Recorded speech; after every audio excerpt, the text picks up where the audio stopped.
ಆತ್ಮೇಯರೇ, ಶರಣು ಶರಣಾರ್ಥಿ. ಅಲ್ಲಮನ ಅನುಭವದ ಅಂಗಳಕ್ಕೆ ತಮಗೆಲ್ಲ ಸ್ವಾಗತ. ಕಳೆದ 3 ದಶಕಗಳಿಂದ ನನ್ನನ್ನು ಬಹುವಾಗಿ ಕಾಡುವ ಬುದ್ಧ, ಅಲ್ಲಮ ಹಾಗೆ ಅನೇಕ ದಾರ್ಶನಿಕರು ಅನುಭವದ ಒಂದು ಹೊಸ ಜಗತ್ತನ್ನು ನಮಗೆ ಪರಿಚಯ ಮಾಡಿಕೊಳ್ತಾರೆ.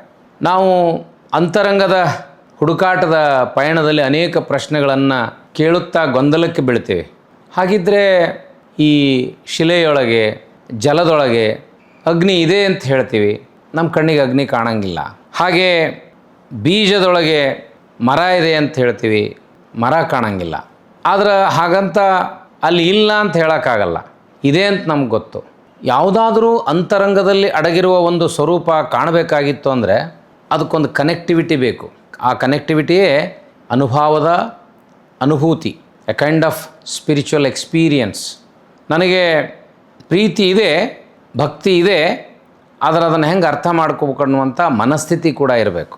ಜಲದೊಳಗಿರ್ದ ಕಿಚ್ಚು ಜಲವ ಸುಡದೆ ಜಲವು ತಾನಾಗಿರ್ದಿತ್ತು ನೋಡ.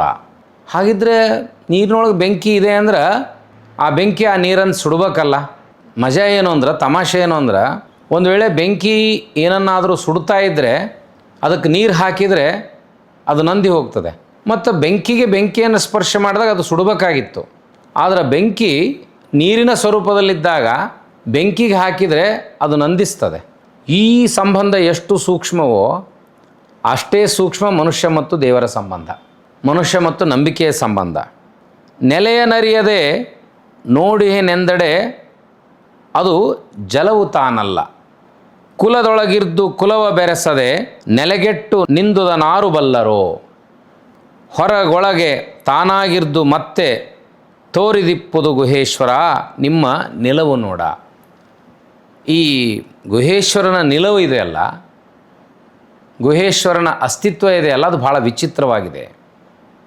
ದೇವರ ಅಸ್ತಿತ್ವ ಭಾಳ ವಿಚಿತ್ರವಾಗಿದೆ. ಹೇಗೆ ಜಲದೊಳಗಿದ್ದ ಕಿಚ್ಚು ನೀರನ್ನು ಸುಡಂಗಿಲ್ಲೋ, ಆದರೂ ಅದು ಅದರೊಳಗೆ ನೆಲೆಸಿಲ್ಲ ಅಂತ ನಾವು ಹೇಳೋಕ್ಕಾಗಲ್ಲ. ನಿಜವನ್ನರಿಸಿ ನೋಡಿದರೆ ಆ ಕಿಚ್ಚು ಸ್ವರೂಪತಃ ಜಲವಲ್ಲ. ಹಂಗೆ ನೋಡಿದರೆ ಅದು ಸ್ವರೂಪದಲ್ಲಿ, ಕಿಚ್ಚಿನ ಸ್ವರೂಪದಲ್ಲಿ ನೋಡಿದರೆ ಅಲ್ಲಿ ಜಲ ಇರಂಗಿಲ್ಲ. ಏನಿದು ಕನ್ಫ್ಯೂಷನ್ನು? ಆಧ್ಯಾತ್ಮದ ಮಿಸ್ಟರಿಯಸ್ ಪಯಣವೇ ಹೀಗೆ. ನೀರೊಳಗೆ ಬೆಂಕಿ ಇದೆ, ಬೆಂಕಿ ಕಾಣಿಸಂಗಿಲ್ಲ. ಒಂದು ವೇಳೆ ಬೆಂಕಿಯ ಸ್ವರೂಪದಲ್ಲಿ ಇದ್ದಾಗ ಅದು ನೀರಿನಿಂದನೇ ಉತ್ಪತ್ತಿಯಾಗಿದೆ ಅಂದ್ರೆ ಅಲ್ಲಿ ನೀರು ಕಾಣಿಸಂಗಿಲ್ಲ. ಮನುಷ್ಯನಲ್ಲಿ ದೇವನಿದ್ದಾನೆ ಅಂದ್ರೆ ದೇವರು ಕಾಣಿಸಂಗಿಲ್ಲ. ದೇವರನ್ನು ನೀವೇನಾರು ನೋಡಿದ್ರೆ ಅಲ್ಲಿ ಮನುಷ್ಯ ಮಾಯ ಆಗ್ತಾನೆ. ಈ ಅಧ್ಯಾತ್ಮದ ಅಸ್ಮಿತೆಯೇ ಹೀಗೆ. ದೇಹ ಜಡ, ಪರಿಮಿತ, ಇದು ನಾಶ ಆಗ್ತದೆ. ಆದರೆ ಆತ್ಮ ಅನ್ನೋದಿದೆಯಲ್ಲ, ಒಳಗಿರುವಂಥ ಅಂತರಂಗ ಆತ್ಮ ಇದೆಯಲ್ಲ, ಅದು ಅಜಡ, ಅದು ಜಡ ಅಲ್ಲ, ಅದು ಅಪರಿಮಿತ. ಇದು ಪರಿಮಿತ ದೇಹ. ಪರಿಮಿತವಾದ ದೇಹದಲ್ಲಿ ಅಪರಿಮಿತವಾದ ಒಂದು ಚೈತನ್ಯ ಶಕ್ತಿ ಇರುತ್ತೆ. ಅದನ್ನು ಅನುಭಾವಿಕ ಭಾಷೆಯಲ್ಲಿ ಆತ್ಮ ಅಂತ ಕರೀತಾರೆ. ಆದರೆ ಎರಡರ ನಿಲುವು ಭಿನ್ನ. ಇದು ಜಡ ಪರಿಮಿತ, ಅದು ಅಪರಿಮಿತ. ಆದರೆ ಒಂದಕ್ಕೊಂದು ಪೂರಕವೂ ಹೌದು.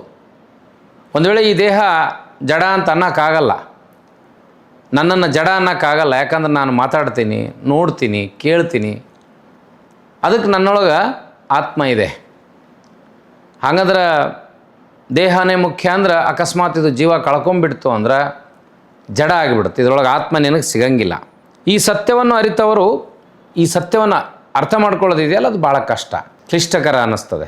ದೇಹನೇ ಮುಖ್ಯ ಅಂದರೆ ಆ ದೇಹ ಜಡ ಆಗಿ ಸತ್ತು ಹೋಯಿತು ಅಂದ್ರೆ ದೇಹ ಮುಖ್ಯ ಆಗಂಗಿಲ್ಲ. ಅವಾಗ ಅದು ದೇಹ ಇದ್ದದ್ದು ವ್ಯಕ್ತಿಯ ಅಸ್ತಿತ್ವ ಇದ್ದದ್ದಕ್ಕೆ. ಯಾಕಂದ್ರೆ ಅದರೊಳಗೆ ಆತ್ಮ ಇದ್ದರೆ ಮಾತ್ರ ಅವನಿಗೆ ನಮಗೆ ಹೆಸರಿಡೋದು ಕರೀತಾರೆ.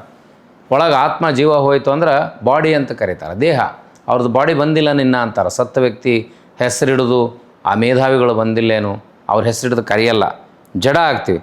ಹಾಗೆ ಜಲದೊಳಗೆ ಕಿಚ್ಚಿರುತ್ತೆ, ಅದು ಕಾಂಡದ ಹಾಗೆ. ಆ ಜಲ ಮತ್ತು ಅಗ್ನಿಗಳ ಸ್ವರೂಪವನ್ನು ಹುಡುಕ್ತಾ ಹೊರಟ್ರೆ ನಮಗೆ ಅಗ್ನಿಯೂ ಕಾಣಂಗಿಲ್ಲ, ಜಲವೂ ಕಾಣಂಗಿಲ್ಲ. ಆದರೆ ಅಗ್ನಿಯೂ ನಿಜ, ಜಲವೂ ನಿಜ.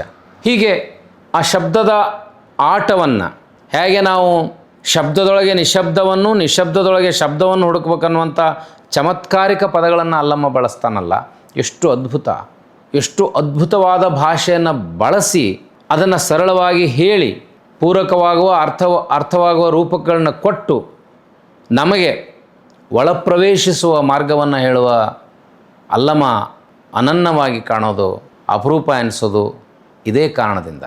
ಈ ರೀತಿ ಅಂತರಂಗ ಪ್ರವೇಶ ಮಾಡುವ ವಚನಗಳ ಮೂಲಕ ನಾವು ನಮ್ಮ ಜಂಜಡದ ಬದುಕಿನಲ್ಲಿ ಸಣ್ಣ ಪುಟ್ಟ ವಿಷಯಗಳ ತಾರ್ಕಿಕ ಚರ್ಚೆಯಲ್ಲಿ ಗಂಟಲು ಹರ್ಕೊಂಡು ಕಾಲಹರಣ ಮಾಡಿ ಪರಸ್ಪರ ದೂಷಣೆಯಲ್ಲಿ ಕಳೆಬೇಕಾದಾಗ ಒಂದು ಕ್ಷಣ ಏಕಾಂತದಲ್ಲಿ ಅಲ್ಲಮನ ವಚನಗಳನ್ನು ಓದಿದಾಗ ಅಯ್ಯೋ ಈ ಬಾಹ್ಯದ ಜಂಜಟಕ್ಕೆ ಏನೂ ಪ್ರಯೋಜನ ಇಲ್ಲವನ್ನಂಥ ಭಾವನೆ ಬರ್ತದೆ. ಅದರ ಮೂಲಕ ನಾವು ಅಂತರಂಗವನ್ನು ಪ್ರವೇಶ ಮಾಡೋಣ. ಶರಣು ಶರಣಾರ್ಥಿ.